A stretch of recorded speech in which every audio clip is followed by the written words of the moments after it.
ప్రతి వృక్షమును ఆ తోట మధ్యను జీవవృక్షమును మంచి చెడ్డల తెలివినిచ్చు వృక్షమును నేల నుండి మొలిపించెను. ఇక్కడ తోట మధ్యలో ఉందంట. ఏంటిది? అది జీవ వృక్షం. ఇక్కడ మనం సామెతల్లో చదువుకున్నాం 15:4 ఏంటిదంట? ఆ జీవ వృక్షం ఏంటంట? సాత్వికమైన నాలుక. నాలుక అనేది సాత్వికంగా ఉండాలంట. మన నాలుక అనేది అందుకే అంటారు కదా, నరం లేని నాలుక ఎటైనా తిరిగిద్ది కదా.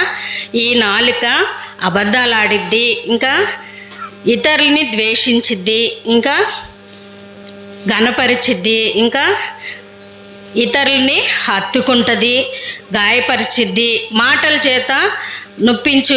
యోబు గ్రంథంలో ఉంది కదా, నోటి మాటల చేత కలుగు నొప్పి నీకు తగలకుండా చేస్తానని దేవుడు చెప్తా ఉన్నాడు కదా. అయితే ఈ నరం లేని నాలుక ఏదైనా చేయడానికి శక్తి ఉందన్నమాట. చాలా శక్తివంతమైన నాలుక. యాకోబు పత్రికలో ఉంది కదా ఈ నాలుక గురించి. యాకోబు పత్రిక 3వ అధ్యాయము,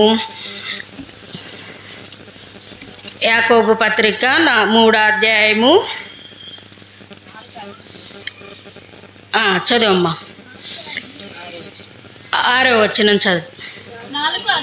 నాలుక అగ్నియే, నాలుక మన అవయములలో ఉంచబడిన పాప ప్రపంచమై సర్వ శరీరమునకు మాలిన్యం కలుగజేయచ్చు, ప్రకృతి చక్రమునకు చిచ్చు పెట్టును, అది నరకం చేత చిచ్చు పెట్టబడును.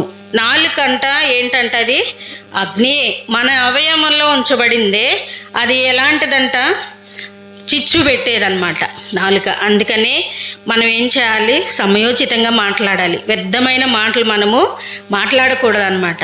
అయితే దేవుని ఎరిగిన బిడ్డలంగా ఇలాంటివి ఏమైనా మనలో ఉన్నాయేమో ఒకసారి చూసుకుందాం. ఇదే యాకోబు పత్రిక 3వ అధ్యాయం 2వ వచనం చదువుమా.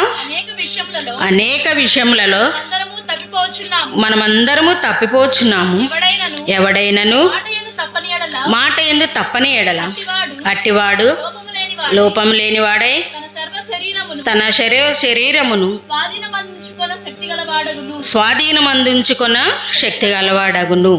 మనం మాట విషయంలో ఏం చేస్తూ ఉన్నామంట?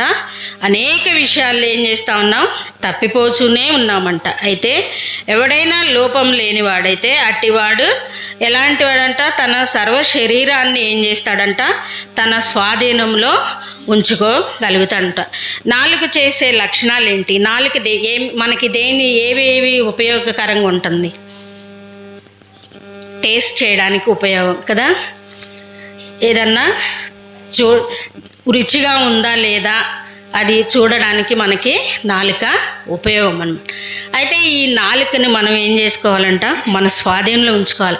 నాలుకని స్వాధీనంలో ఉంచుకుంటే మన సర్వ శరీరము కూడా మనకి స్వాధీనంలో ఉన్నట్టే అన్నమాట. అయితే ఒక ఊర్లో అంట ఒక ఎత్తున్నాడంట. ఆయన చిన్న పనే చేసేది, ఒక చిన్న కంపెనీలో జాబ్ చేస్తున్నాడంట. ఆయనకి యవ్వన కాలంలోనే దేవుని నమ్ముకున్నాడంట. నమ్ముకుంటే ఆయన చేసే పని ఏంటంటే ప్రతి ఇంటికి వెళ్ళి ఏమైనా కరెంటు వైర్లు కానీ వాషింగ్ మిషన్లు కానీ అలాంటివి ఏమైనా చెడిపోతే ప్రతి ఇంటికి వెళ్ళి బాగు చేస్తాడంట. ఇప్పుడు ఫ్యాన్ బాగలేదనుకోండి, మనం అది ఇప్పుకొని పోయి మళ్ళీ లేట్ అయిపోద్ది కదా, అతన్ని పిలిస్తే వెంటనే పని చేస్తాడంట. అట్లా ఇంటికి వెళ్ళి పనిచేసే చిన్న ఉద్యోగం అన్నమాట ఆయనకి. అయితే ఆయన యవ్వన కాలంలోనే దేవుని నమ్ముకున్నాడంట. ఇట్లాగే వీధి సువార్త ద్వారా ఎవరో కరపత్రిక ఇస్తే ఆ కరపత్రిక చదివి అందులో ఉన్న సత్యాన్ని గ్రహించాలని చాలా వెదికాడంట. చాలా సంవత్సరాలు వెదికాడంట. తర్వాత నిజమైన దేవుణ్ణి కలిగి ఉన్నాడు. తర్వాత ఆయన చేసే ప్రతి పనులు అంట దేవునికి కృతజ్ఞతాస్తుతులు చెల్లిస్తాడంట. అయ్యా నాకు ఈ చిన్న పని ఇచ్చావు. ఎవరింటికైనా పిలిచారనుకోండి, ఆ ఇంటికి పోవాలంటే ఏం చేసావంటే ప్రార్థన చేసుకొని బయలుదేరేవాడంట.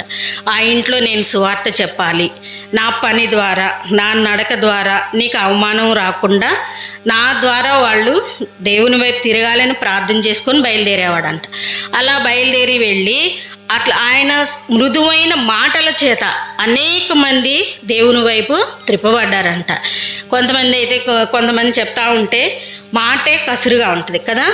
అయితే ఆయన ప్రవర్తన బట్టి, ఆయన మృదువైన మాటలను బట్టి, ఆయన యవ్వన కాలం నుండి కూడా దేవుని వైపు అనేక మందిని దేవుని వైపు తిప్పాడంట.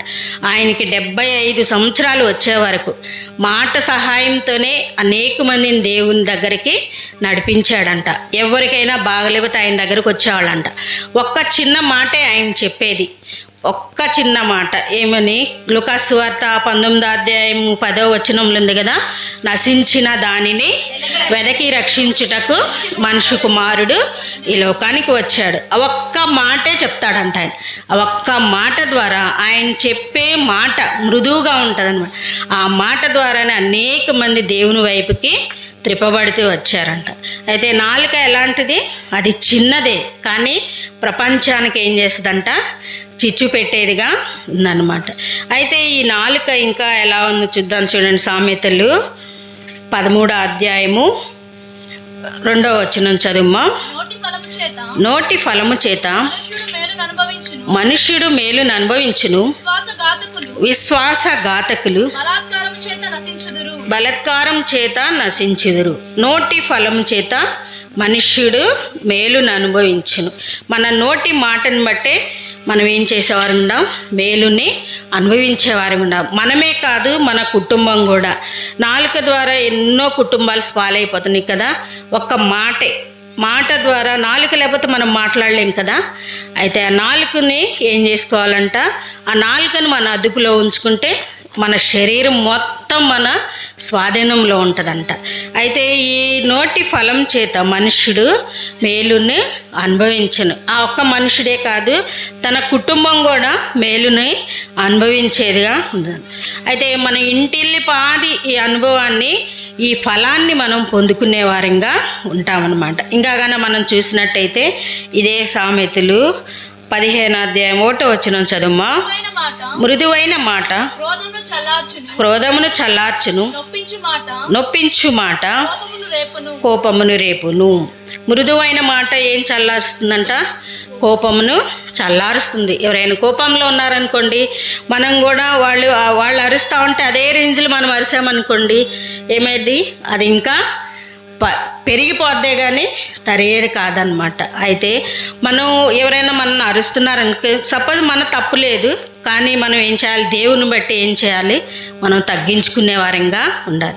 అప్పుడు ఎదుటివానికి ఏమైంది, మనం ఎన్నన్నా వీళ్ళు సహిస్తున్నారు అని వాళ్ళకి ఏమైందంట, జ్ఞానోదయం అయ్యిద్దంట. అయితే మనల్ని బట్టి దేవుని నామానికి మహిమ తెచ్చేవారంగా ఉండాలన్నమాట. ఇంకా కన్నా మనం చూసినట్టయితే యోబు గ్రంథము 5వ అధ్యాయం 15వ వచనం చదువుమా.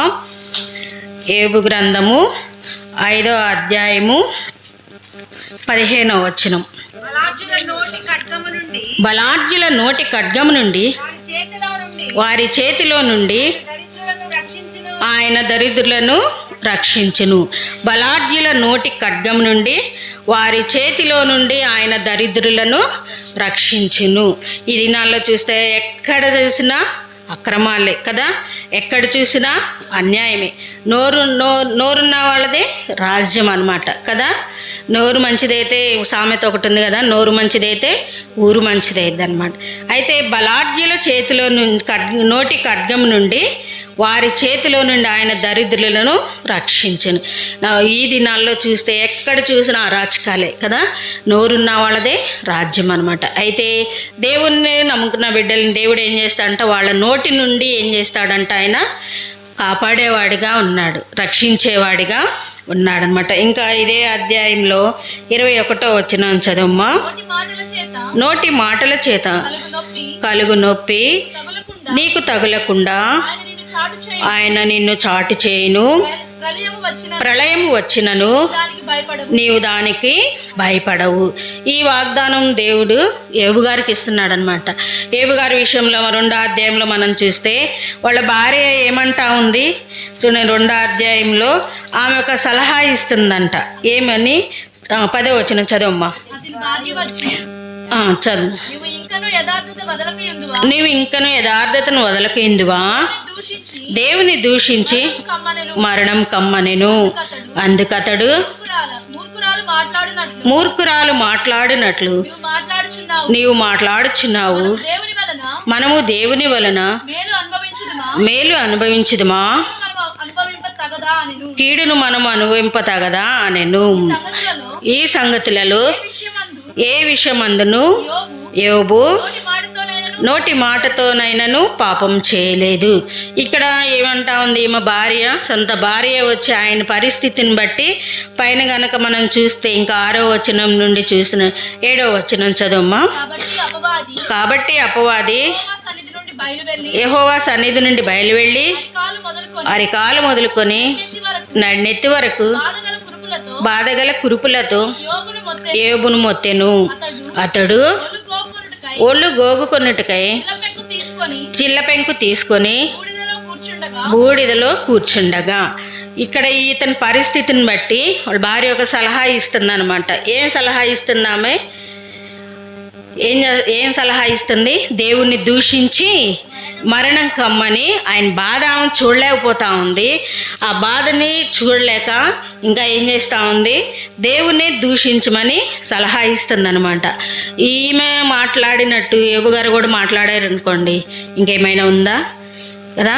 దేవుడైతే యోబు గారిని దేవుడు దర్శించాడు కదా. అయితే కింద 10వ వచనం లాస్ట్లో చూస్తే యోబు నోటి మాటతోనైనను పాపం చేయలేదు. ఒక్క మాట కూడా ఆమెతో ఎదురు చెప్పలేదన్నమాట. అయితే అపవాది ఏం చేస్తూ ఉంది? ఆయనకి కురుపులతో బాధ కలుగు చేసింది. అయితే అపవాది ఎక్కడి నుంచి వచ్చిందంట? 7వ అధ్యాయం మొదట్లో చూస్తే, కాబట్టి అపవాది యెహోవా సన్నిధి నుండి బయలువెళ్ళి, దేవుని సన్నిధి నుండే బయలువెళ్ళి వచ్చింది అపవాది. ఆయన ఏం చేస్తా ఉంది? కురుపులతో మొత్తుతా ఉందన్నమాట. అంత బాధ అనిపిస్తున్నాడు. పెంకులతోటి ఒళ్ళు గొక్కుంటున్నాడంట, బూడిదలో కూర్చున్నాడంట. బాధ తట్టుకోలేక కదా. మనకి ఒక్క పుండు ఏదన్నా లేస్తేనే ఏమైద్ది? అది మానిపోయేటప్పుడు, పుండు మానిపోయేటప్పుడు ఎలా ఉంటుందండి? జిల్లజిల్లగా ఉంటుంది కదా. అది ఇంకా మన గోర్లు పెట్టి గిల్లుతా ఉన్నాం అనుకోండి, అది ఇంకా పెద్దదైపోయింది అనమాట. మనం సహజంగా చిన్నపిల్లల్ని చూస్తే వాళ్ళు కింద పడి మోకాళ్ళన్నీ పగలగొట్టుకొని అలా ఉంటారు కదా. అయితే వాళ్ళు మానిపోయేటప్పుడు జిల్లజిల్లగా ఉంటుంది కదా. చిన్నపిల్ల మనమైతే కొంచెం పెద్దవాళ్ళం ఓర్చుకుంటాం, కానీ పిల్లలు ఓర్చుకోలేరు. ఏం చేస్తూ ఉంటారు? గిల్లుతానే ఉంటారనమాట. ఆ చెక్కు కట్టిన దాన్ని చెక్కు లేపుతూ ఉంటారు కదా. ఆ ఒక్క పుండికే అలా బాధ. అయితే ఈ యోబు గారికి ఒళ్ళంతా అలాగే ఉందంట. అంత బాధ ఓర్చుకుంటూ కూడా ఆమె ఇచ్చిన సలహాకి ఆయన ఏం చేయలేదు, ఆయన తల ఒగ్గలేదన్నమాట. అయితే యోబు గారు నోటి మాటతోనైనా ఏం చేయలేదంట, పాపం చేయలేదు. అయితే ఇక్కడ ఈ పరిస్థితి, అందుకని 15వ అధ్యాయం 21వ వచనంలో ఉంది కదా సామెతలు, నోటి మాటల చేత కలుగు నొప్పి నీకు తగలకుండా ఆయన నిన్ను చాటు చేయును కదా. దేవుని బిడ్డలంగా మనం కూడా ఏం చేయాలి? ఎన్నో మాటలు వస్తూ ఉంటాయి, ఎన్నో అవమానాలు, నిందలు అన్నీ మనకే వస్తూ ఉంటాయి కదా. అపవాది దాని పని అదే. అటు ఇటు యోబు గ్రంథంలో ఉంది, 1వ అధ్యాయంలో అటు ఇటు తిరుగుతూ వచ్చిందంట. అక్కడ ఒక సభ జరుగుతూ ఉంటే అటు ఇటు తిరిగింది. దాని పని ఏంటి? అక్కడే ముచ్చట దొరికిద్దా, ఇక్కడే ముచ్చట దొరికిద్దా, అక్కడేం మాటలు వస్తాయా, ఇక్కడేం మాటలు వస్తాయా, అటు ఇటు చెప్పటం, ఇటు అటు చెప్పటం. దాని అదే అనమాట దాని పని. అయితే దేవుని సన్నిధి నుండి బయలుదేరి వచ్చింది. అయితే దేవుడు యోబు గారికి సెలవిస్తున్నాడు ఏమని? నోటి మాట చేత కలుగు నొప్పి నీకు తగలకుండా చేస్తానని. అయితే దేవుడు ఈ దినాన్న నీకు నాకు కూడా నమ్మదగిన దేవుడు. ఆయన కూడా మనల్ని కూడా హెచ్చరిస్తున్నాడు. ఏ విషయంలో అయినా మనం బాధపడుతున్నామా, ఎట్టి పరిస్థితుల్లో బాధపడకూడదు, భయపడకూడదు అనమాట. అయితే ఇంకా కన్నా మనం చూసినట్టయితే ఇది జకర్యా గ్రంథం 1వ అధ్యాయము 13వ వచనం చదువుమా. జకర్యా గ్రంథము 1వ అధ్యాయము 13వ వచనం చదువురా. యెహోవా నాతో మాట్లాడిన దూతకు ఆదరణ అయిన మధుర వచనములతో ఉత్తరం ఇచ్చెను. ఇక్కడ చూసినట్టయితే ఒక దూత మాట్లాడుతూ ఉంది. ఆమె ఎలాంటి వచనాలతో ఉత్తరం ఇచ్చిందంట? మధుర వచనాలతో ఉత్తరం ఇచ్చిందనమాట. అయితే మనం కూడా మన నాలుకని మన స్వాధీనం ఉంచుకొని ఎలాంటి మాటలు పలికేవారంగా ఉండాలి, మధుర వచనాలే మనము పలికేవారంగా ఉండాలి. అయితే యోబు గారి భార్యలాగా మనం కూడా దేవుణ్ణి దూషించి అది ఇది చేసుకొని సలహాలు ఇచ్చేవారంగా ఉండకూడదన్నమాట. ఇక్కడ బైబిల్లో రెహబాము అని ఆయన ఉన్నాడు, సొలొమోన్ కుమారుడు. ఆయన సొలొమోన్ రాజు ఆయన చనిపోయిన తర్వాత రెహబాము ఏం చేస్తాడు, రాజ్యాన్ని పరిపాలిస్తూ ఉంటాడు. ఆయనతో వాళ్ళ డాడీతో పనిచేసిన వ్యక్తులతో సలహాలు తీసుకోలేదంట. ముందు ఆ వ్యక్తుల సలహాలు తీసుకున్నాడు, కానీ తర్వాత ఏం చేశాడు, తన తోటి స్నేహితుల సలహాలు తీసుకున్నాడంట. యవన కాలంలో ఉన్నాడు, యవన రక్తం, ఉడుకు రక్తం. అయితే వాళ్ళు ఎలాంటి సలహాలు ఇచ్చారు, ఇంకా వారిని బాధ పెట్టు అని చెప్పి సలహాలు ఇచ్చారంట. అయితే మనం ఎలాంటి సలహాలు ఇచ్చేవారంగా ఉన్నాం. మనం ఎలాంటి వచనాలు పలకాలంట, మధుర వచనాలే పలకాలంట. అదే అలాంటి మధుర వచనాలు పలికినప్పుడు దేవుడు ప్రతి విషయంలో మనకేం చేసేవాడిగా ఉన్నాడు, సహాయం చేసేవాడిగా ఉన్నాడు. సామెతల్లో మనం ఫస్ట్ చదివాం కదా, చదవమ్మ సామెతలు 15వ అధ్యాయం 4వ వచనంలో మన నాలుక ఎలాంటిదిగా ఉందంట, సాత్వికమైన నాలుక జీవవృక్షము. ఇలాంటి నాలుకను కలిగిన మనము జీవవృక్షంతో మనల్ని ఏం చేస్తూ ఉన్నాడు, మన నాలుకని దేవుడు పోలుస్తూ ఉన్నాడు అనమాట. అయితే ఈ జీవవృక్షము ఎక్కడుంది, ఏదేని తోట మధ్యలో ఉందన్నమాట. ఆ జీవవృక్షము తోట మధ్యలో ఉంది. ఆ జీవవృక్షాన్ని మనం స్వతంత్రించుకోవాలంటే ఏం చేయాలి, యేసయ్య రక్తంలో మన పాపాలని కడిగి వేసుకోవాలి. అయితే లూకాసు వార్త 19వ అధ్యాయం మనం చూస్తూ వచ్చాము, నశించిన దానిని వెదకి రక్షించుటకు మనిషి కుమారుడు. ఇంకా దేవుడు ఏం చేస్తూ ఉన్నాడు, ఇంకా ఎన్ని మీటింగులు వింటున్నా, ఎంత సువార్త వింటున్నా, టీవీల ద్వారా రేడియోల ద్వారా మనకి ఇంకా సువార్త వినిపింపబడుతూనే ఉంది. ఆయా విధాలుగా దేవుడు మనతో మాట్లాడుతున్నాడు. ఇంకా హృదయాన్ని ఎవరైనా కఠినం చేసుకుంటే కఠిన హృదయాన్ని తీసివేయడం కోసమే యేసయ్య ఆ పరమను మహిమను విడిచి మన కోసం ఈ లోకానికి వచ్చాడనమాట. దేవునికి ఎవ్వరూ నశించటము అస్సలు ఇష్టం లేదనమాట. అయితే ఇంతవరకు మనం సాత్వికమైన నాలుక అనే దాని గురించి చూస్తూ వచ్చాము. ఇంకొక విషయం చూద్దాం, చూడండి. కీర్తనలు 37వ అధ్యాయము 31వ వచనం చదువు. కీర్తనల గ్రంథం, వారి దేవుని ధర్మశాస్త్రము వారి హృదయంలోనున్నది, వారి అడుగులు జారవు. వారి దేవుని ధర్మశాస్త్రము ఎక్కడుందంట, వారి హృదయంలో ఉన్నది, అయితే వారి అడుగులు జారవు. ఇంకా చూస్తే 119వ అధ్యాయము 165వ వచనం కూడా చదువు. 119, నీ ధర్మశాస్త్రమును ప్రేమించు వారికి ఎంతో నెమ్మది కలదు. దేవుని ధర్మశాస్త్రాన్ని ప్రేమించే వారికి ఏముందంట, నెమ్మది ఉందంట. ఎంతో నెమ్మది కాదు, ఇక్కడ ఎంతో నెమ్మది ఉందన్నమాట. అయితే దేవుని ధర్మశాస్త్రాన్ని ప్రేమించే వారికి కీర్తనలు 1వ అధ్యాయం 6వ వచనంలో ఉంది కదా, కీర్తనలు 1వ అధ్యాయం 6వ వచనం చదువు. నీతిమంతుల మార్గము యెహోవాకు తెలియను, దుష్టుల మార్గము నాశనమునకు నడుపును. 2వ వచనం చదవమ్మ. యెహోవా ధర్మశాస్త్రమునందు ఆనందించుచు దివారాత్రము దానిని ధ్యానించువాడు ధన్యుడు. ధర్మశాస్త్రాన్ని మనం ప్రేమిస్తే మనకేముంటుందంట, ఎంతో నెమ్మది ఉంటుంది అనమాట. ఇలాంటి నెమ్మది కావాలంటే మనం ఏం చేయాలి, కీర్తనలు 18వ అధ్యాయము 30వ వచనం కూడా చదువు. కీర్తనల గ్రంథము 18వ అధ్యాయం. దేవుడు యథార్థవంతుడు, యెహోవా వాక్కు నిర్మలము, తన శరణు జొచ్చు వారి అందరికీ ఆయన కేడము. దేవుడు ఎలాంటి వాడంట, యథార్థవంతుడు. ఆయన యెహోవా వాక్కు నిర్మలము, తన శరణు జొచ్చు వారందరికీ ఆయన కేడము. అయితే ఆయన శరణు జొచ్చి ఆయన కేడాన్ని కోరుకున్న ఒక వ్యక్తిని మనము ఈ బైబిల్లో చూద్దాం. చూడండి, ఆదికాండము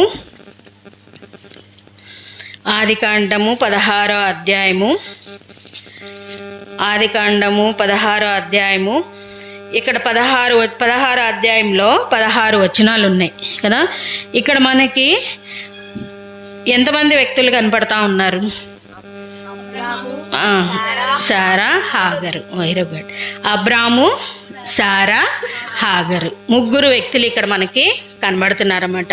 అయితే ఈ 16వ అధ్యాయంలో సిచ్యువేషన్ ఏంటంటే, మనం రాత్రి కూడా వింటా వచ్చాం కదా, ఆమె సారా అబ్రహాంని శోధిస్తూ వచ్చిందంట. అబ్రహాంని ఎన్ని సంవత్సరాలు శోధించింది? 10 సంవత్సరాలు శోధించిందంట. 10 సంవత్సరాలు శోధించింది.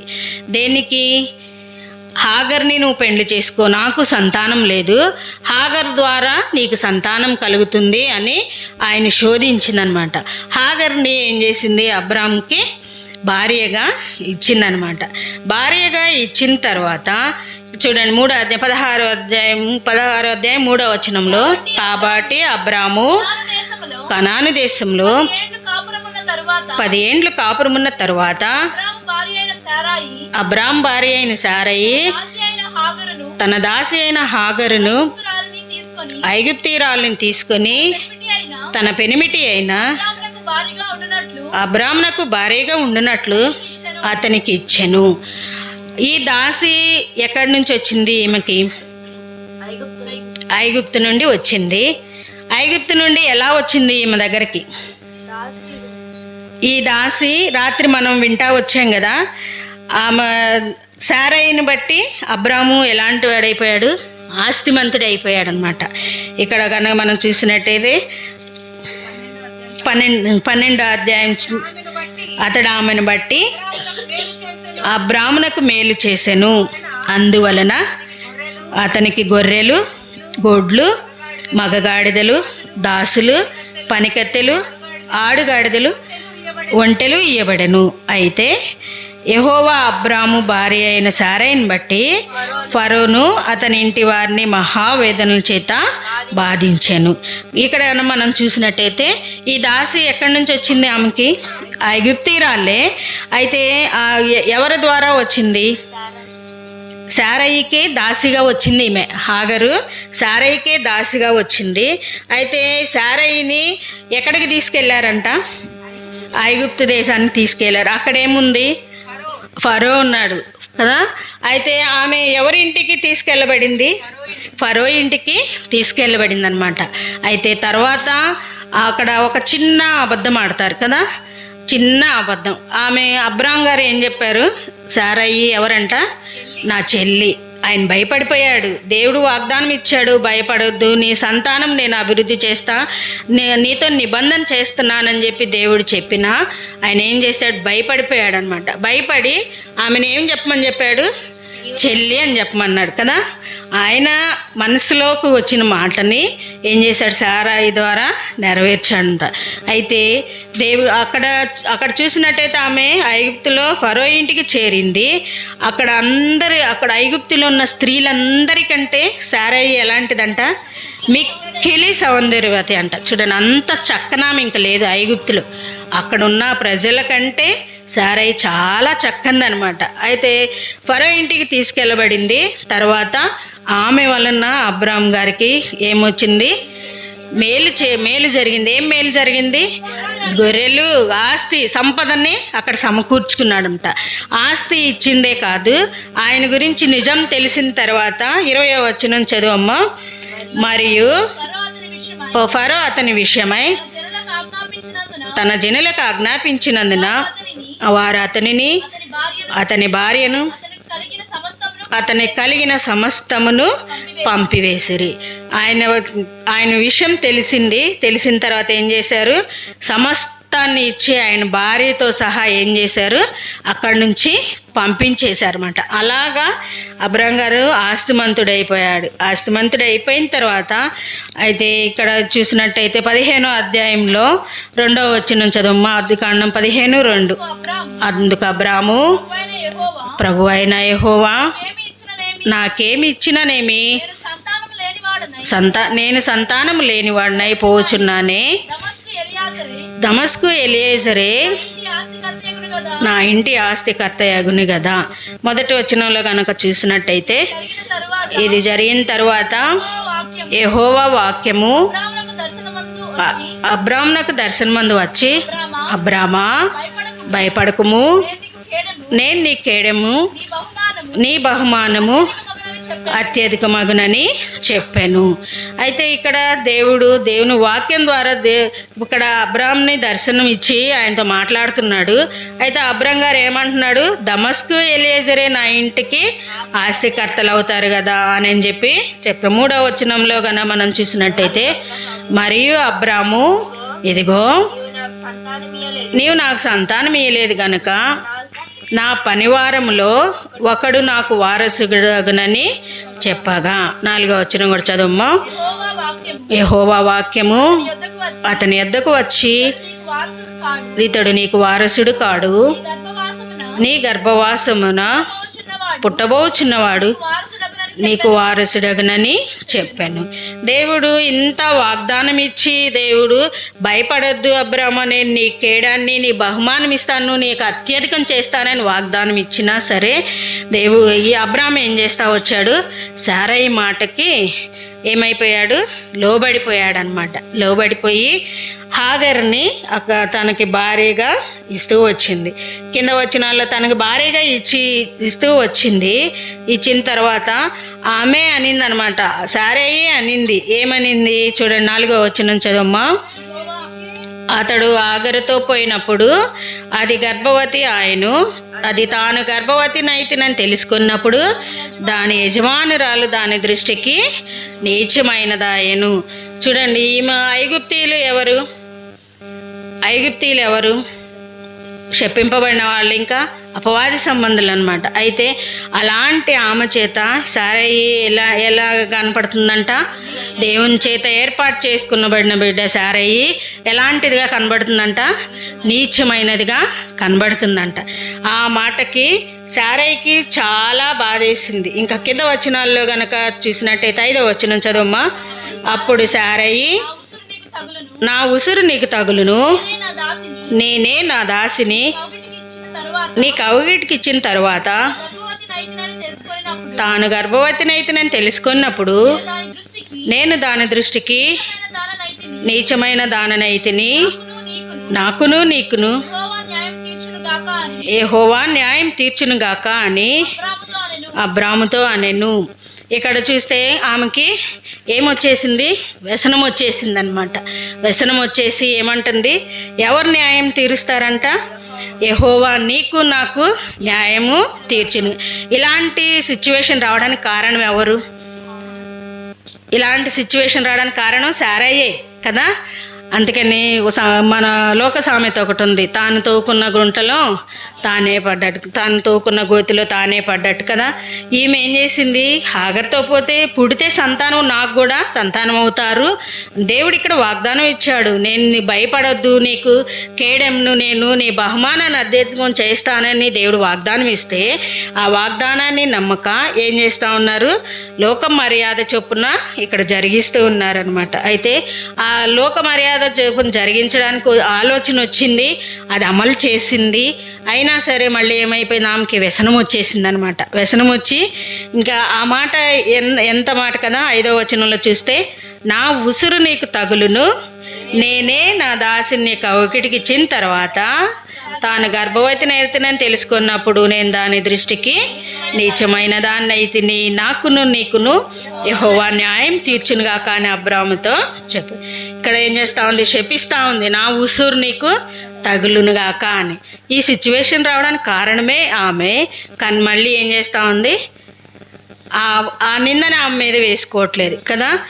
మనం అది కాండము 3వ అధ్యాయంలో చూస్తే సర్పము వచ్చి ఏం చేసింది, అవ్వను మోసం పుచ్చింది. అయితే దేవుడు ఆదాముని దర్శించినప్పుడు ఆదాము ఏం చెప్పాడు, నువ్వు ఫలం తింటివా అని అంటే ఏం చెప్తా ఉన్నాడు ఆయన, నువ్వు నాకు ఇచ్చిన ఆమె ఇస్తే నేను తిన్నాను అంటున్నాడు. కానీ ఆయన తిన్నది తప్పు కాదు, ఆమె ఇచ్చినందువల్ల నేను తిన్నానని చెప్తా ఉన్నాడు కదా. ఇక్కడ ఈ సిచ్యువేషన్ రావడానికి కారణం సారయ్యే. కానీ మళ్ళీ ఏం చేస్తుంది, బాధ కదా. సహజంగా స్త్రీలంగా మనకి ఆ బాధ ఉంటుందన్నమాట. అయితే ఇక్కడ దేవుడు న్యాయం తీరుస్తాడు నీకు నాకు అని ఎంత ఉక్రోషంగా చెప్తున్నట్టుగా ఇక్కడ మనకి కనబడుతుందండి. అయితే 6వ వచనంలోకి వచ్చేసరికి, అందుకు అబ్రాము, ఇదిగో నీ దాసి నీ చేతిలో ఉన్నది, నీ మనసు వచ్చినట్లు దాన్ని చేయమని సారాయితో చెప్పెను. సారాయి దాని శ్రమ పెట్టినందున ఆమె యొద్ద నుండి అది పారిపోగా యెహోవా దూత అరణ్యములో నీటి బుగ్గ యొద్ద అనగా షూరు మార్గములో బుగ్గ యొద్ద ఆమెను కనుగొని, సారాయి దాసివైన హాగరు, ఎక్కడి నుండి వచ్చితివి, ఎక్కడికి వెళ్ళుచున్నావని అడిగినందుకు అది నా యజమానురాలైన సారాయి యొద్ద నుండి పారిపోచున్నానెను. ఇక్కడ కన్నా మనం చూసినట్టయితే ఏం చేస్తూ ఉంది, ఆయన మళ్ళీ సలహా ఇచ్చాడు కదా, అబ్రాం గారే తగ్గారనమాట. తగ్గి అసలు ఆమె నీ దాసి, ఇంకా నీ చేతి కిందే ఉంది, నువ్వు నాకు భారీగా ఇచ్చావు కానీ నీ చేతి కిందే ఉంది, ఏం చేయాలి, నీ ఇష్టం వచ్చినట్టు చెయ్యి అని చెప్పి మళ్ళీ ఏం చేస్తా ఉన్నాడు, సలహా ఇచ్చాడంట. సలహా ఇచ్చిన తర్వాత సారా ఏం చేస్తా ఉంది, ఆమెని శ్రమ పెట్టిందంట. చాలా కష్టపడి ఏ శ్రమ పెట్టి ఉండొచ్చు, ఆ గిన్నెలు కడగమని, ఆ బట్టలు ఉతకమని, ఇంకా ఫుడ్ పెట్టకుండా. ఆమె ఎలాంటిది, ఇప్పుడు హాగరు గర్భవతి కదా, గర్భవతి అయిన మనిషికి ఫుడ్ లేకపోతే ఉండగలరండి? 2 ప్రాణాలు కదా, 2 ప్రాణాలు బ్రతకాలంటే ఏం కావాలి, ఫుడ్ కావాలి. ఒకవేళ మనం అనుకోవచ్చు ఫుడ్ పెట్టకుండా హింస పెట్టిందేమో, ఎంతో పని చేయించుకున్నామని హింస పెట్టిందేమో. ఆ బాధలు తట్టుకోలేక ఏం చేస్తూ ఉంది, ఇక్కడ హాగరు పారిపోతుందంట. ఆమె హాగరు పారిపోతూ ఉంది. పారిపోతూ ఉంటే యెహోవా దూత అరణ్యములో నీటి బుగ్గ యొద్ద అనగా షూరు మార్గంలో బుగ్గ యొద్ద ఆమెను కనుగొని, ఇక్కడ ఆమె పారిపోతూ ఉంది. పారిపోతూ ఉంటే ఎవరు వచ్చారు అక్కడికి, యెహోవా దూత ఆమెకి కనబడ్డాడు. ఎక్కడ యెహోవా దూత ఆమెకు కనబడ్డాడు, అరణ్యంలో నీటి బుగ్గ యొద్ద. ఏ మార్గంలో, షూరు మార్గంలో బుగ్గ యొద్ద ఆమెను కనుగొన్నాడంట. కనుగొని చెప్తా ఉన్నావు, ఎక్కడికి వెళ్తున్నావు నువ్వు, క్వశ్చన్ చేస్తున్నాడు ఇక్కడ. ఎక్కడికి వెళ్తున్నావు, ఎక్కడి నుండి వచ్చావు, అసలు ఎక్కడికి వెళ్తున్నావు. ఆమె గమ్యం ఏంటో ఆమెకి తెలియదు, ఆమె గురి ఏంటో ఆమెకి తెలియదు. ముందు అసలు అక్కడి నుంచి బయటపడటమే కావాలా. అక్కడి నుంచి బయటపడితే ఏదో ఒకటి ఆకులో ఏ ఒకటి గడ్డో ఆకులో ఏ ఒకటి తిని బ్రతకొచ్చు. ఆ బాధను నేను తట్టుకోలేను. ఆ బాధలు తట్టుకోలేక అక్కడి నుంచి ఏమైంది, బయటపడిపోయింది అనమాట. అయితే ఆ బాధలు తట్టుకోలేక బయటపడిన వ్యక్తికి ఇక్కడ దూత కనపడి ఏం చేస్తూ ఉంది, ఎక్కడి నుండి వచ్చావు, అసలు నువ్వు ఎక్కడికి వెళ్తున్నావు. ఈమెకి ఏమైనా తెలుసా, హాగర్కి ఎక్కడికి వెళ్ళాలో, ఎవరున్నారో, ఎక్కడెక్కడ ఎవరెవరున్నారో ఏమీ తెలియదు అనమాట. అట్లాంటి అయోమయ పరిస్థితిలో ఉంది హాగర్. అయితే అక్కడికి దూత వచ్చి, మళ్ళీ దూత ఏమని చెప్తుంది, 8వ వచనం చదువు, 9వ వచనం చదువమ్మా, 9 చదువు. అప్పుడు యెహోవా దూత నీ యజమానురాలి యొద్దకు తిరిగి వెళ్ళి ఆమె చేతి క్రింద అణిగి ఉండుమని దానితో చెప్పెను. ఏం చెప్తా ఉంది దూత ఇప్పుడు, మళ్ళీ ఏం చేయమంటుంది, తిరిగి వెళ్ళమంటుంది అనమాట. ఇది సాధ్యమేనా, తిరిగి వెళ్ళి తర్వాత ఏం చేయమంటుంది, అణిగి ఉండాలంట. ఏమైనా సాధ్యమా ఇది కదా. ఈ రోజుల్లో అయితే దాసీలే కదా, అసలు సొంత వారికే గిట్టదనమాట కదా, సొంత వారికే గిట్టదు. ఇలాంటి సలహాలు ఇచ్చినందుకు ఒకంత హాగరు బాధపడి ఉండొచ్చు, కానీ ఇప్పుడు ఆమెకి ఎటు పోవాలి గమ్యం తెలియదు, ఆమె గురేంటో ఆమెకి తెలియదు. అలాంటి అయ్యే పరిస్థితిలో ఉంది. వెంటనే దూత ఏం చెప్తా ఉంది, నువ్వు తిరిగి వెళ్ళి ఎవరి కింద ఉండాలంట, మళ్ళీ యజమానురాల దగ్గర ఎలా ఉండాలంట, అణిగి ఉండాలంట. ఇంకా శ్రమ పెట్టినా శ్రమల్ని భరించు, ఏం నష్టం లేదు, తప్పు లేదు కదా. ఇట్లాంటి శ్రమలు బాధలు మనకి ఎవరన్నా ఇట్లా జరుగుతుంది అట్లా జరుగుతుందని చెప్తే మనం కూడా అంటాం కదా, భరించాలి తప్పదు. కానీ ఇట్లాంటి శ్రమలు అనుభవించే వాళ్ళకే బాగా తెలుస్తుంది కదా. అయితే మనం జస్ట్ నోటి మాటే కదా, అట్లాగే అట్లా ఉండకూడదు, ఇట్లా ఉండకూడదు, మనం జస్ట్ నోటి మాటే అలా చెప్తాం కదా. ఆ బాధలు అనేటివి అనుభవించే వాళ్ళకే తెలుసు. ఈ హాగర్కి కూడా ఆ బాగా శ్రమ పెట్టింది ఆమె. ఆ శ్రమలు తట్టుకోలేక ఏం చేస్తూ ఉంది, గురి గమ్యం ఏది తెలియక పారిపోతూ ఉందన్నమాట. అలాంటి దాన్ని మళ్ళీ వెనక్కి వెళ్ళి అణిగి ఉండు అని చెప్పాడు. చెప్పిన తర్వాత 10వ వచనం చదువమ్మా. మరియు యెహోవా దూత నీ సంతానమును నిశ్చయంగా విస్తరింపచేసేదను. అది లెక్కింప వీలు లేనంతగా విస్తారమవునని దానితో చెప్పెను. 11 కూడా చదువు. మరియు యెహోవా దూత, ఇదిగో యెహోవా నీ మొరను వినెను, నీవు గర్భవతి అయి ఉన్నావు, నీవు కుమారుని కని అతనికి ఇష్మాయేలు అను పేరు పెట్టుదువు. చాలు. ఇక్కడ చూసినట్టయితే ఇంకా దూత ఏం చెప్తా ఉంది, నీకు కుమారుడే పుడతాడు కదా, వాగ్దానం చేస్తున్నాడు దూత, నీకు కుమారుడే పుడతాడు. ఆ కుమారునికి కూడా ఏం పేరు పెట్టాలి? ఇష్మాయేలు. ఇష్మాయేలు అంటే మీనింగ్ ఏం చూడమరు? దేవుడు వినే. హాగర్ మొరను ఎవరు విన్నారు? దేవుడు విన్నాడనమాట. అయితే ఇక్కడ కొంత మనం షూరు మార్గం గురించి మనం గనక తెలుసుకుంటే, ఇక్కడ ఈ షూరు మార్గం ఏంటంటే, ఐగుప్తు దేశంలో నుండి ఇశ్రాయేల్ ప్రజలు మొట్టమొదటిగా ఎర్ర సముద్రం దాటిన తర్వాత ఆ ప్రాంతంలోనే దిగారనమాట. ఆ ప్రాంతంకే వెళ్ళారు. ఆ ప్రాంతంలోనే ఏమైంది, వీళ్ళకి వాటర్ లేవు. అక్కడ ఆ షూరు మార్గంలో వాటర్ లేవు. ఆ వాటర్ లేని ప్రాంతము ఆ ఇశ్రాయేల్ ప్రజలు ఎంతగా అలమటించిపోయారు కదా. అలాంటి శ్రమలతో కూడిందనమాట ఈ షూరు మార్గం అనేది. అలా శ్రమలతో కూడింది. ఈ షూరు అని అంటే అర్థం ఏంటంటే గోడ అని అర్థం వస్తుంది, లేకుంటే అడ్డంకి అని అర్థం వస్తుంది, లేకుంటే సముద్రము సరిహద్దు అని అర్థం వస్తుంది అనమాట. అయితే ఈ షూరు మార్గం ఈజిప్ట్ అంటే ఐగుప్తు దేశానికి సముద్ర తీరంలో ఉన్న ప్రాంతం అనమాట. ఆ సముద్ర తీరంలో ఉన్న ప్రాంతమైన మన ఇశ్రాయేల్ ప్రజలు సముద్రం దాటి వెళ్ళి ఆ షూరు మార్గంలో మొట్టమొదటిగా దిగారు.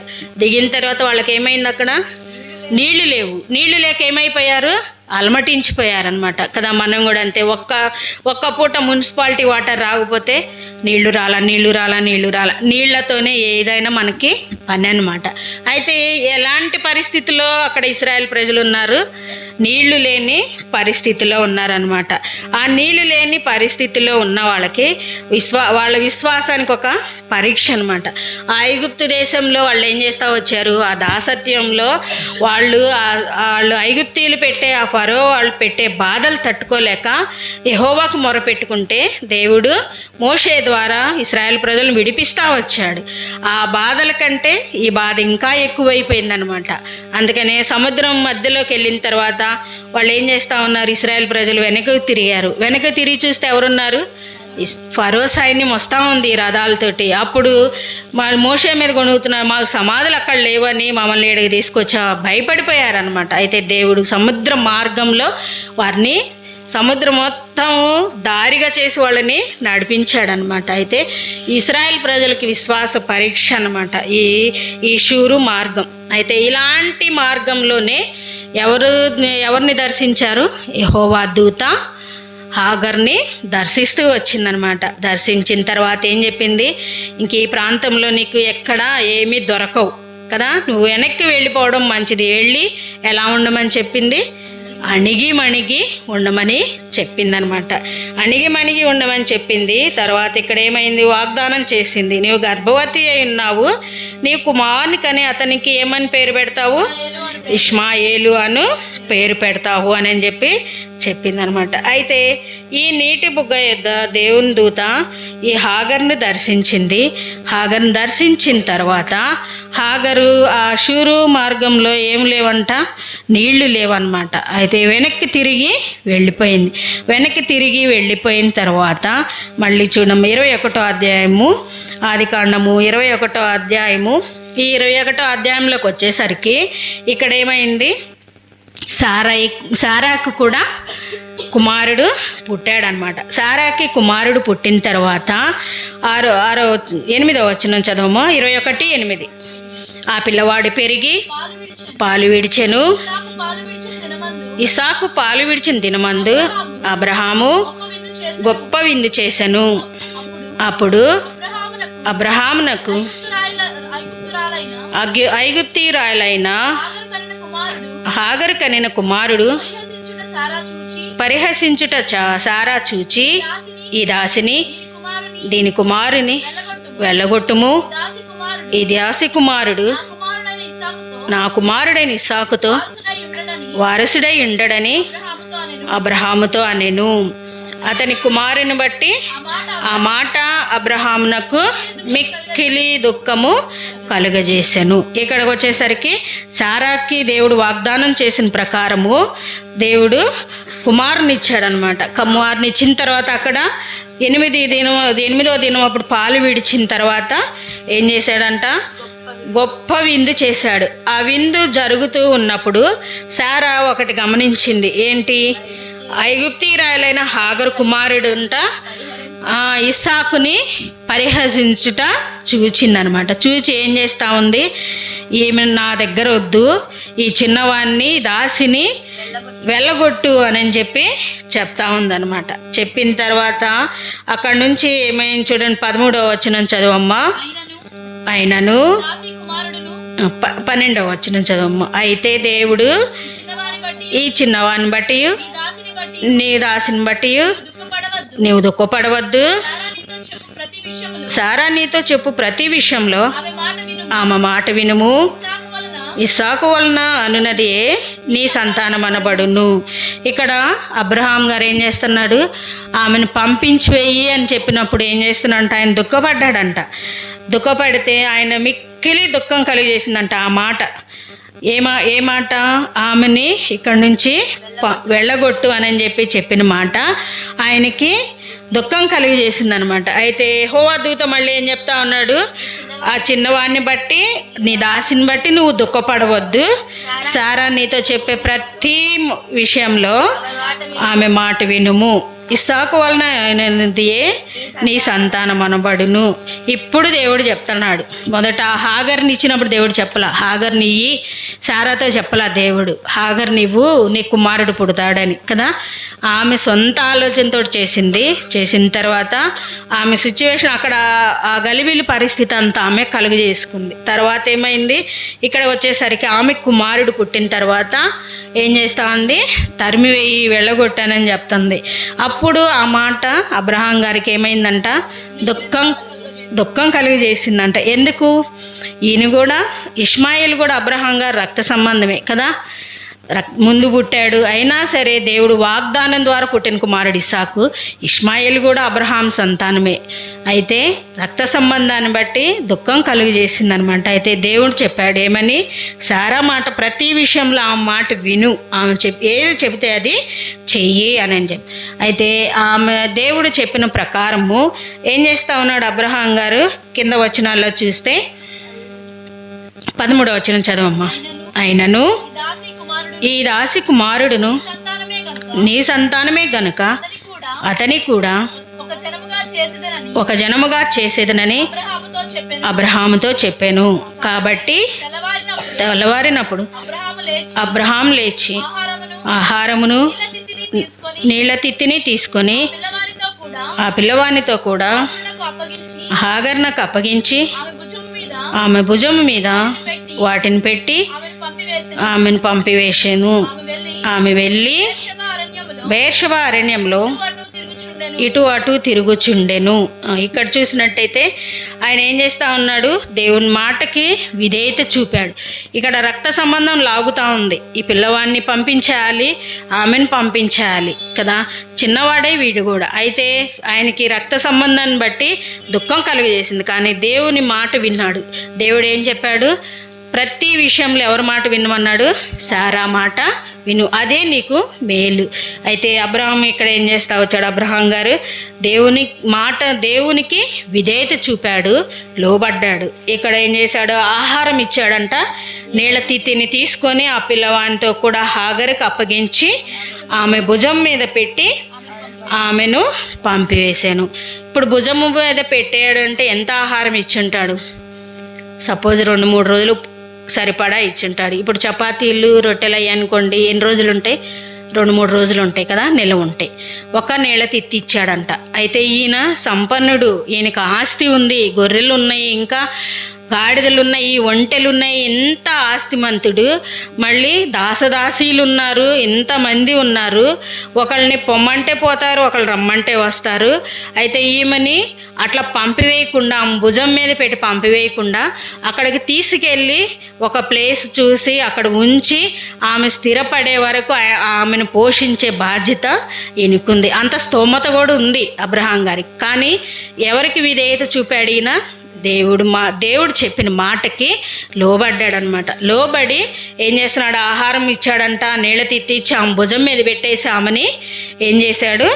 పంపివేశాడనమాట. దేవుని మాటకి విధేయత చూపినవాడుగా ఉన్నాడు. అయితే మనం కూడా దేవుని మాటకి విధేయత చూపేవారంగా ఉండాలని ఇక్కడ మనం హెచ్చరింపబడుతూ ఉన్నాం. ఇంకా చూస్తే ఈ బెయేర్షెబా అరణ్యంలో అక్కడికి వెళ్ళిపోయింది ఆమె అరణ్యానికి. ఇంతకుముందు చూస్తే నీటి బుగ్గ షూరు మార్గంలో అరణ్యంలోకి వెళ్ళిపోయింది. దేవుడు మళ్ళీ ఏం చేశాడు? ఆమెను వెనక్కి తీసుకొచ్చేసాడు. తర్వాత మళ్ళీ ఎక్కడికి పోయింది? బెయేర్షెబా అరణ్యంలోకి వెళ్ళి ఏం చేస్తుందంట? ఇటు అటు తిరుగుతుంది. ఏమి తోసిబడిగాల. ఇప్పుడైతే కొంచెం తెలుసుకుంది, గురి గమ్యం ఏంటి, నా పరిస్థితి ఏంటి అన్న ఆలోచన ఉంది. ఎందుకు?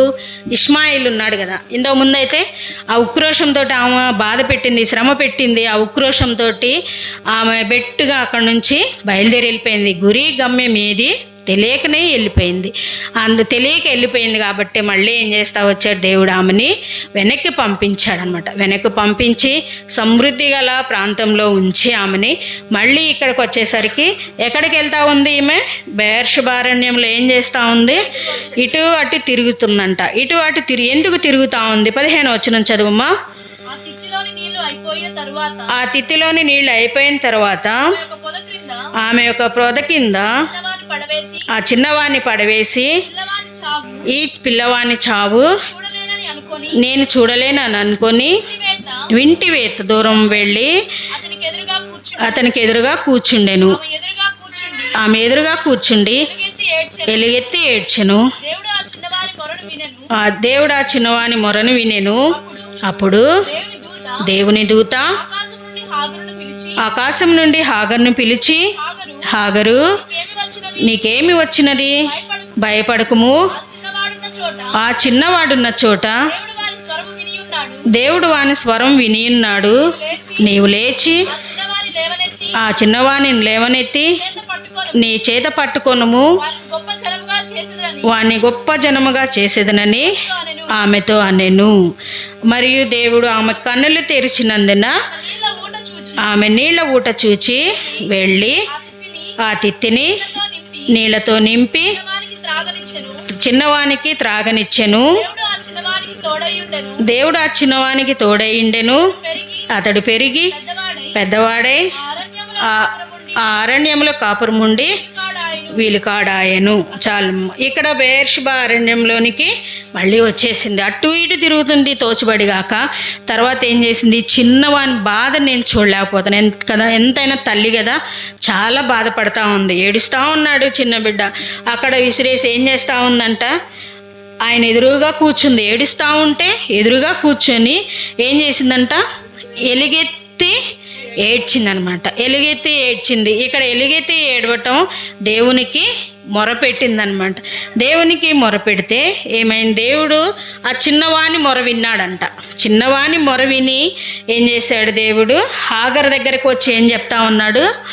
హాగరు, నీకేం వచ్చింది? భయపడకుము. ఆ చిన్నవాడున్న చోట దేవుడు వాని స్వరము వినియున్నాడు. వాణ్ణి కూడా గొప్ప జనముగా చేస్తానని దేవుడు చెప్పాడు. అబ్రహాం గారికి కూడా అదే వాగ్దానం ఇచ్చాడు కదా. నువ్వు శారా మాట విను, వాళ్ళని పంపించేసేయి, వాళ్ళని నేను వదిలిపెట్టను. మనం 16వ అధ్యాయంలో చూస్తే కింద వచనాల్లో చూసినట్టయితే ఆయన దుఃఖపడుతూ ఉన్నాడు వాళ్ళ విషయము. దేవుడు ఏం చెప్పాడు? ఈ 21వ అధ్యాయము 13వ వచనం చదవమ్మా. ఈ చిన్నవాడిని బట్టి నీ దాసిని బట్టి నువ్వు దుఃఖపడవద్దు. సారా నీతో చెప్పు ప్రతి విషయంలో ఆమె మాట వినుము. ఇక్కడ చూస్తే ఆయన దుఃఖపడుతూ ఉన్నాడు. దేవుడు ఏం చెప్తున్నాడు, ఆమె విషయం నువ్వు దుఃఖపడొద్దు, వాని విషయం దుఃఖపడొద్దు, వాని కూడా నేను గొప్ప జనముగా చేస్తానని చెప్పి దేవుడు వాగ్దానం చేశాడంట. అబ్రహాం గారికి దేవుడు ఇంత వాగ్దానం చేసిన దేవుడు హాగర్కి కూడా వాగ్దానం చేసిన దేవుడు. భయపడొద్దు అన్నాడు హాగర్ని, అబ్రహాం గారిని కూడా భయపడొద్దు అన్నాడు. 15 అధ్యాయం 1 వచనంలో చూస్తే, భయపడకుము, నేను నీకు కేడెము.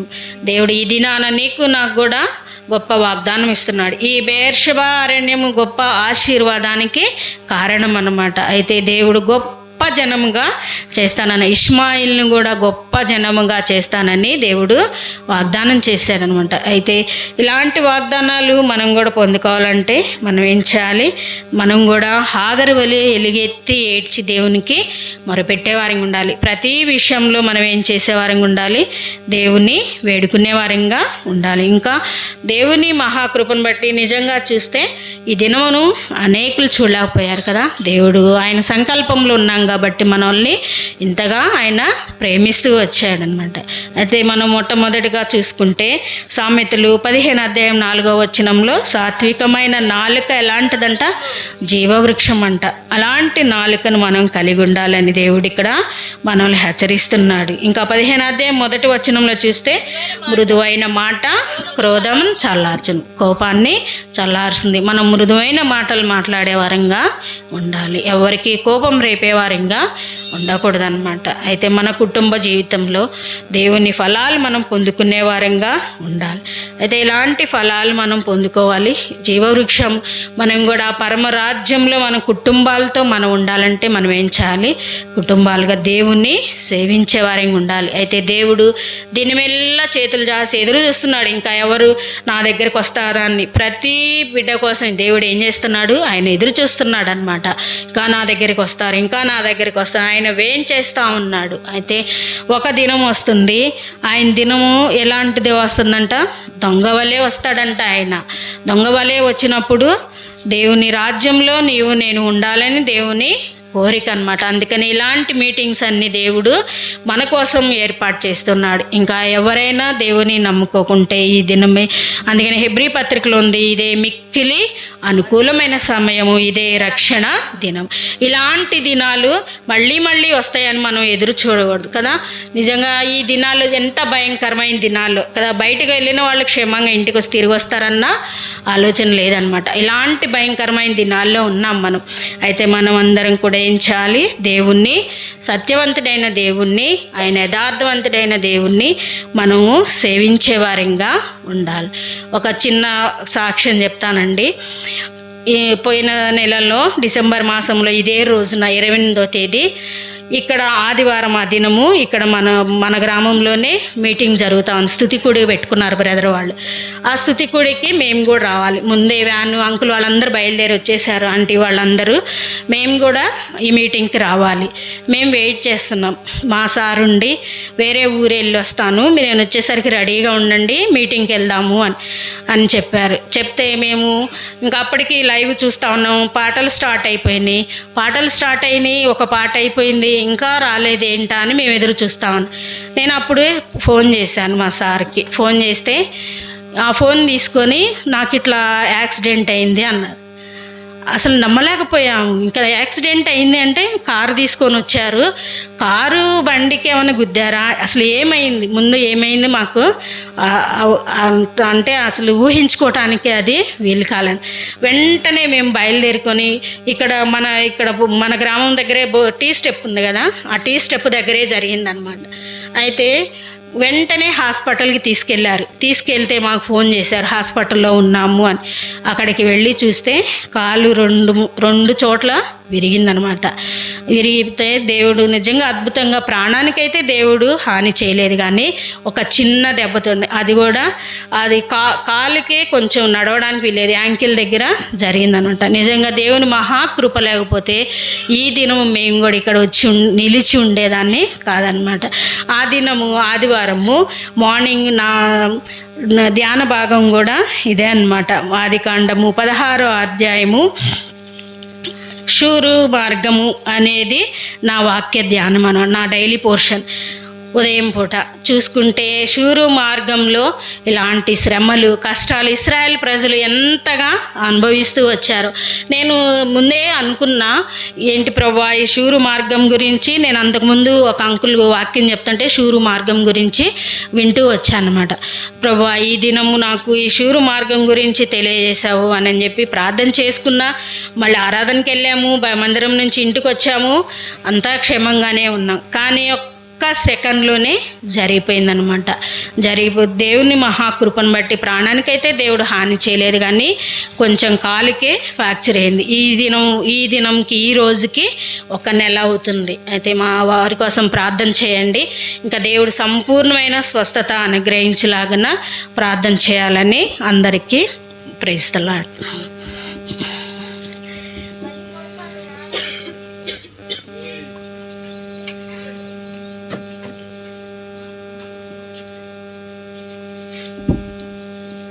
ఎన్ని భాగాలు విన్నావు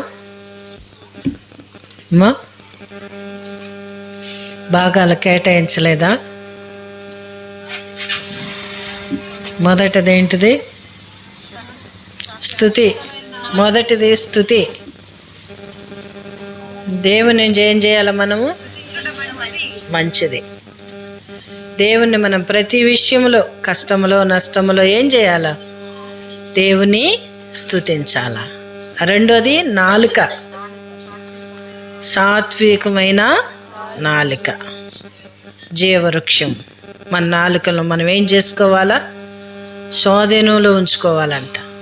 అందుకే చెప్పింది కదా, నరం లేని అన్నిటికీ నరాలు ఉంటాయంట, ఎముకలు ఉంటాయంట, కానీ నాలుకేముండవు, నరం లేదు, నాలుకే. అందుకని ఇది ఎటంటే అటు పోయేది. దీన్ని పోకుండా చూసుకోవాలి. రెండోది ఆగరం. మూడోది ఆగరు కాదు, అబ్రహాము శారా. అబ్రహాముని ఎన్ని సంవత్సరాలు శోధించింది? 10 ఏళ్ళు. బైబిల్లో ఒక మాట ఉంది, 10 దినముల శ్రమ కలుగును, మరణం వరకు నమ్మకంగా ఉండము, నీకు జీవ కిరీటాన్ని ఇస్తాను. నమ్మకంగా లేకపోయాడు. 10 దినముల శ్రమ కలిగినా ఏం చేయలేకపోయాడు అబ్రహాము? నమ్మకంగా ఉండలేకపోయాడు. భార్య మాటకు లోబడ్డాడు. అందుకని ఏమొచ్చినది? శ్రమ వచ్చినది. నాలుగోది, శ్రమలోకి ఎవరు వచ్చారు? ఐగుప్తీయురాలు వచ్చినది. లోకం వచ్చేసినది. ఈమె ఏం చేస్తా ఉంది? శ్రమ పెడుతూ ఉన్నది. గర్భవతిని అయినానని తెలిసి అంట ఏమైనది? గర్వించినదంట. ఎప్పుడు గర్వము అంట? దేనికి? నాశనానికి. గర్వము నాశనానికి ముందు గర్వము నడుచును. నాశనము కోరుకుంటే మనం ఏం చేయాలా? గర్వించాల. అందుకని నాశనమును తప్పించబడాలంటే మనం ఏం చేయాలా? లోబడాల. ఐదోది, ఆగరు ఏం చేస్తూ ఉంది? మొర పెడుతుంది, ఎలుగెత్తి ఏడుస్తుంది. ఇప్పుడు అర్థమైనది ఏంటి నా పరిస్థితి. ఇప్పుడు దాకా ఆగరికి ఏం కాలేదు, అర్థం కాలేదు. ఇప్పుడు ఆగరు ఏం చేస్తుందంటే ఎలుగెత్తి ఏడుస్తుంది, దిక్కుదోసిన పరిస్థితి. అందుకే కొన్ని పిట్టలు ఏం చేస్తాయంటే, పిల్లలు పిగిలినాక వాటికి నడక నేర్పించాలంట. రెక్కలు కావాలి. ఆ పిట్ట అంటే ఏం చేసిద్దంటే ఆ గూట్లోని తోసివేసిద్దంట. ఏం చేస్తుంది? గూట్లో నుంచి త్రోసివేసినప్పుడు అదేం చేస్తుంది? ఓపెన్ షార్ట్ అయినా కాపైనా ఏం చేస్తుంది? ఊగుద్ది. మళ్ళీ తల్లి పక్షి ఏం చేస్తుందంటే కిందకెళ్ళి దాని మీద వేసుకుంటుంది. అట్ట కొంతకాలం చేసినప్పుడు అదేం చేస్తుందంటే మంచిగా ఎగురుద్ది. ఆగరకు కూడా దేవుడు ఆ రీతిగా నేర్పించాడు. ఐగుప్తు నుంచి వచ్చింది, ఎరుగని జీవితము, బాలి జీవితము. శారా దగ్గరకు వచ్చినది, గర్వించినది. ఇప్పుడు ఈ గర్వం ఎట్ట అనగాల? చాలాసార్లు మనం పిల్లలకు కూడా కొన్ని పరీక్షలు పెడతాం కదా, పరీక్షల్లో ఏం కావాలా? పాస్ కావాలా. అందుకని ఇప్పుడు ఆగరు కూడా నేర్చుకోవాలా. అందుకనే ఆగరు తెచ్చిపోయి ఎక్కడ పెట్టాడా దేవుడు? దేవుడు చెబితే పెట్టాడా? అబ్రహామే పెట్టాడా? దేవుడు చెప్పాడు. ఏమని? నీ భార్య మాట విను, నీ భార్య మాట విను. చాలాసార్లు అనుకుంటారు ఆడవాళ్ళ మాట వినేదేందని. వినాలా, తప్పదు. స్త్రీల మాట వినగానే ఇల్లు అది ఇల్లుగా ఉండదు. ఆ ఇంట్లో ఏముంటుందంటే శోధన ఉంటుంది. ఎప్పుడు భార్య మాట వింటామో, భార్య దేనికోసం కష్టపడుద్దంటే ఇంటి క్షేమం కొరకు కష్టపడుద్ది. అది భర్తకు అర్థం కాదు. ఇదేదో చేసుద్ది, ఇదేదో చేసుద్దని కనీసం బీరువా తాళం కూడా ఎవరు ఏం చేస్తుంది? ఒకవేళ ఏమైనా దాసినా ఎవరికి ఇస్తుంది? ఎవరికైనా ఇస్తుందా?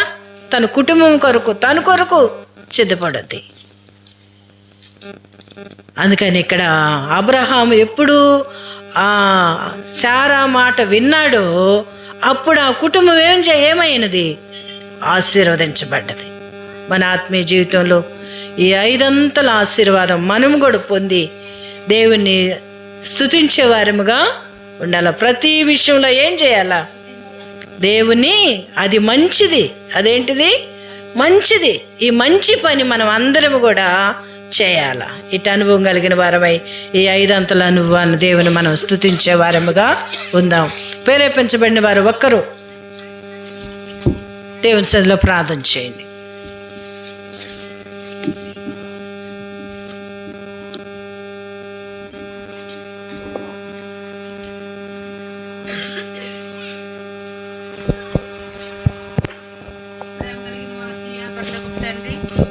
మీ ఘనమైన, శ్రేష్టమైన, పరిశుద్ధమైన, నమ్మకమైన నామమును బట్టి మీకు స్తుతులు, స్తోత్రాలు, వందనాలు చెల్లించుకుంటున్నాం నాయన.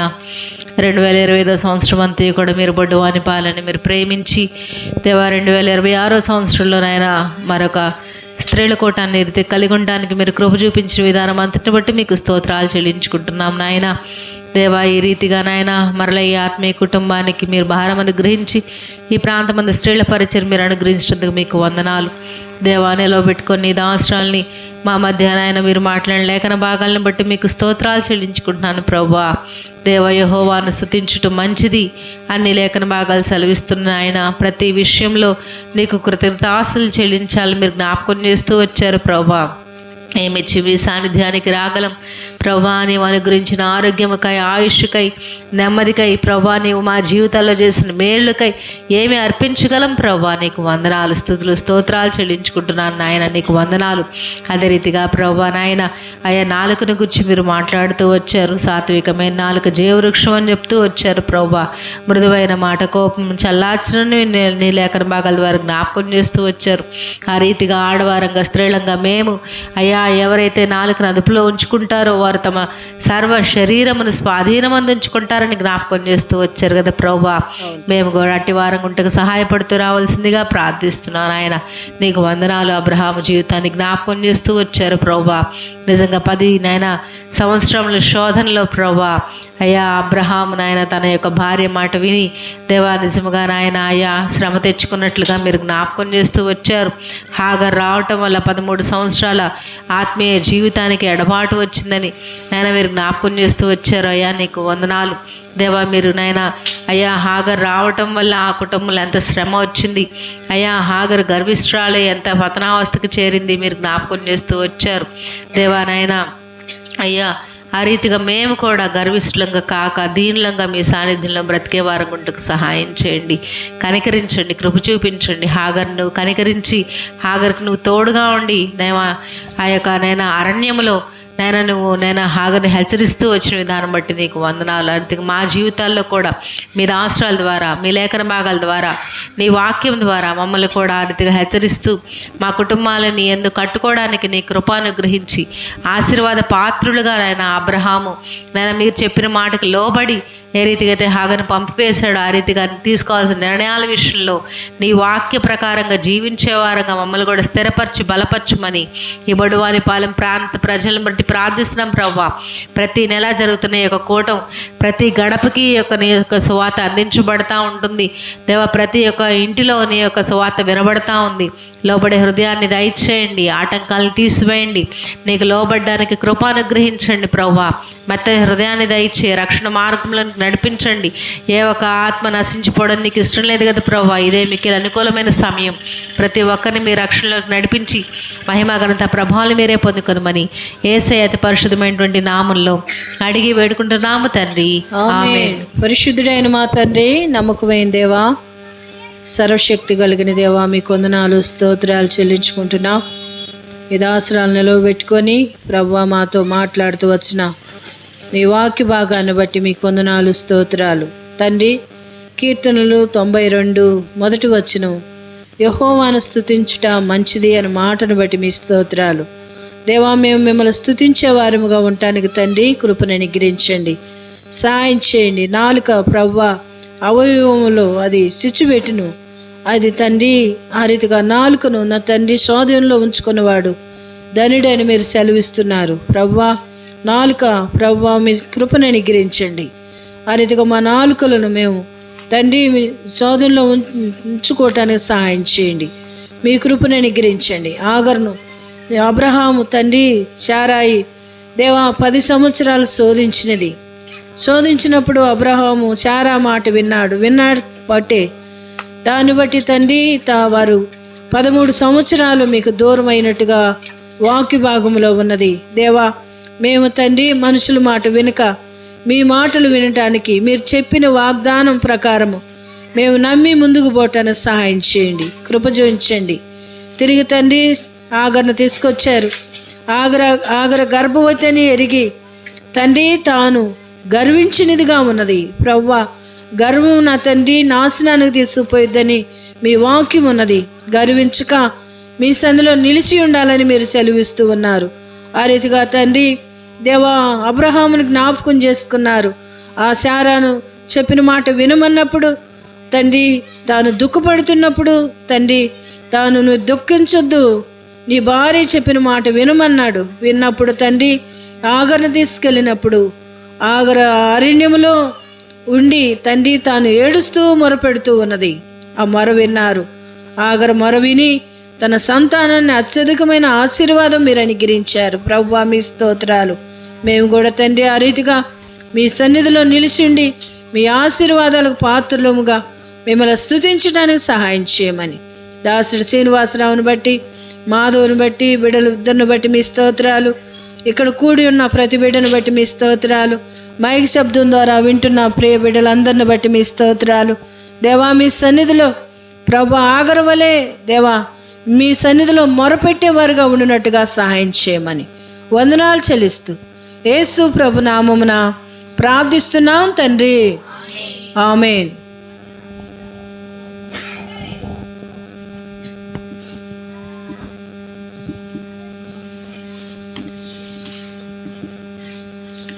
అందరికీ వందనాలు. దేవుని సన్నిధిలో వాక్యం వినపడుతుంది. వాక్యాన్ని వినండి, దేవుని సన్నిధికి రండి. సమీపంలోని అద్దంకి పెరాక ప్రార్థనా మందిరం ఉన్నది. అక్కడ ఆదివారం ఆరాధన జరుగుద్ది. దేవుని వాక్యం, దేవుని దాసులు ఉంటారు అక్కడ. తర్వాత మంగళవారం స్త్రీల కూడిక, గురువారం బైబిల్ స్టడీ, శుక్రవారం ప్రార్థనా కూడిక. ఉదయకాలము 10 గంటల నుంచి 2 గంటల వరకు ఉపవాస ప్రార్థన ఉంటుంది. మీ మనవులు ఏమైనా తెలియజేయచ్చు. మీరు సంఘం దేవుని ఇంటికి రావాలని ప్రేమపూర్వకముగా మిమ్మల్ని అందరినీ పిలుస్తున్నాం. అందరికీ వందనాలు.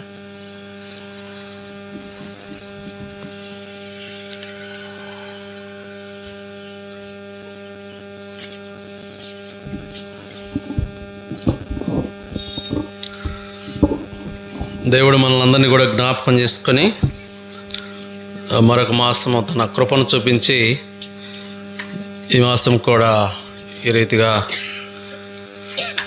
కూడికను జరిపించుకోవడానికి మరి రీతిగా సహాయం చేసిన దాన్ని బట్టి ప్రారంభంలో మనం వింటా వచ్చాం కదా, యెహోవాను స్తుతించుట దేవుని యొద్ద నుంచి మనం ఎప్పుడు కూడా మంచిదే పొందుకుంటూ ఉంటాం. అలానే మరి ఈ రీతిగా కొనసాగింపజేస్తూ ఉన్నందుకు ఆయన మనం స్తుతించుట మంచిది. సరే, ఎప్పటిలాగానే మరి కింద కూర్చోగలిగిన వాళ్ళందరికీ కూడా మరి పరజేస్తాం, కింద కూర్చుంటారు. కుర్చీలో ఉన్నవాళ్ళు ఎదురుబెదురుగా మనం మార్చుకుంటే కుర్చీలు ఇక్కడికి తీసుకొచ్చేసి మరి మనం భోజన సహవాసాన్ని కలిగి ఉంటాం, అక్కడికి తీసుకొచ్చేసి వడ్డిస్తారు. ఆ విధంగా మనం లేచిన తర్వాత మరి ఆశీర్వాద ప్రార్థన అయిపోయిన తర్వాత దేవుడు ఆ రీతిగా భోజన సహవాస విషయంలో కూడా మనకి సహాయం చేసేటువంటి వాడిగా ఉంటా ఉన్నాడు.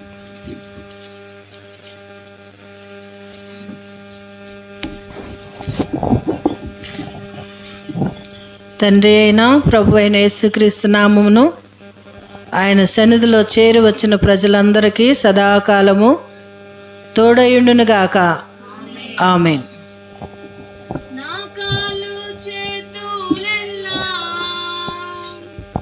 నీ సేవ కర్పింతును,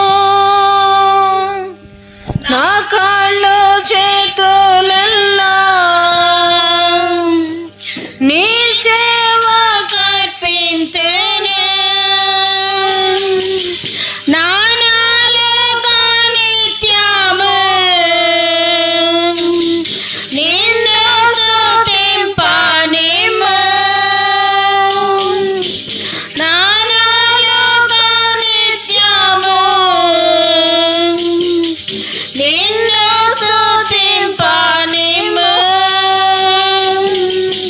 మనసారా ప్రేమింతు నిన్ను ప్రభువా, నీకే మహిమా ఘనత. మనసారా ప్రేమింతు నిన్ను ప్రభువా, నీకే మహిమా ఘనత. నా సర్వమైన ప్రభు అర్పించుకుందు నీకై, అంగీకరించు నేడే నీ సేవ చేయుటకై, అంగీకరించు నేడే నీ సేవ చేయుటకై.